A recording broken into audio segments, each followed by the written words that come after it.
China ಪ್ರವಾಸದಲ್ಲಿರುವ ಪ್ರಧಾನಿ Narendra Modi Shanghai ಸಹಕಾರ ಸಂಘಟನೆಯ ಶೃಂಗಸಭೆಯ ಬಳಿಕ ರಷ್ಯಾ ಅಧ್ಯಕ್ಷ ವ್ಲಾಡಿಮಿರ್ ಪುಟಿನ್ ಅವರೊಂದಿಗೆ ದ್ವಿಪಕ್ಷೀಯ ಮಾತುಕತೆ ನಡೆಸಿದರು. ಈ ಸಂದರ್ಭದಲ್ಲಿ ಪ್ರಧಾನಿ ನರೇಂದ್ರ ಮೋದಿ ಈ ವರ್ಷದ ಡಿಸೆಂಬರ್ನಲ್ಲಿ ದೆಹಲಿಯಲ್ಲಿ ನಡೆಯಲಿರುವ ಭಾರತ ರಷ್ಯಾ ಕುರಿತ 23ನೇ ಶೃಂಗಸಭೆಗಾಗಿ 140 ಕೋಟಿ ಭಾರತೀಯರು ನಿಮಗಾಗಿ ಕಾತರದಿಂದ ಎದುರು ನೋಡುತ್ತಿದ್ದಾರೆ. ಈ ಶೃಂಗಸಭೆ ವಿಶೇಷ ಹಾಗೂ ಉಭಯ ದೇಶಗಳ ಪಾಲುದಾರಿಕೆಯ ಆಳ ಅಗಲವನ್ನು ಪ್ರತಿಬಿಂಬಿಸುತ್ತದೆ ಎಂದು ಹೇಳಿದರು.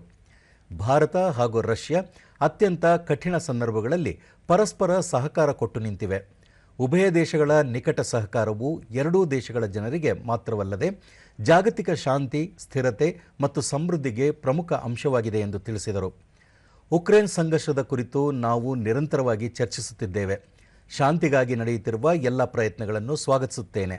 ಎಲ್ಲ ಪಕ್ಷಗಳು ಈ ನಿಟ್ಟಿನಲ್ಲಿ ರಚನಾತ್ಮಕವಾಗಿ ಮುಂದುವರಿಯಲಿವೆ ಎಂಬ ಆಶಯವನ್ನು ವ್ಯಕ್ತಪಡಿಸಿದ ಪ್ರಧಾನಿ, ಸಂಘರ್ಷವನ್ನು ಸಾಧ್ಯವಾದಷ್ಟು ಬೇಗ ಕೊನೆಗಳಿಸಿ ಶಾಶ್ವತ ಶಾಂತಿ ಸ್ಥಾಪಿಸಲು ಒಂದು ಮಾರ್ಗವನ್ನು ರೂಪಿಸಬೇಕು. ಇದು ಇಡೀ ಮಾನವ ಕುಲದ ಕರೆಯಾಗಿದೆ ಎಂದು ಪ್ರಧಾನಿ ಹೇಳಿದರು.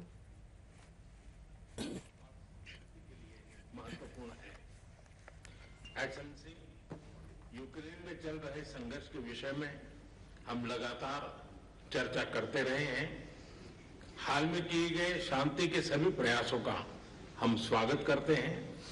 हम आशा करते हैं कि सभी पक्ष कंस्ट्रक्टिवली आगे बढ़ेंगे.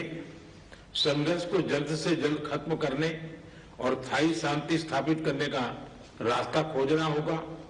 ये पूरी मानवता की पुकार है. एक्सेलेंसी, एक बार फिर आपका मैं हृदय से बहुत बहुत धन्यवाद करता हूं.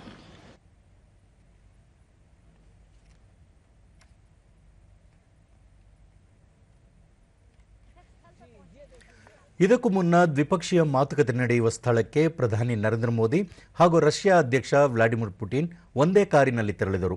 ಈ ಕುರಿತು ಪ್ರಧಾನಿ ನರೇಂದ್ರ ಮೋದಿ ಟ್ವೀಟ್ನಲ್ಲಿ ಮಾಹಿತಿ ಹಂಚಿಕೊಂಡಿದ್ದಾರೆ.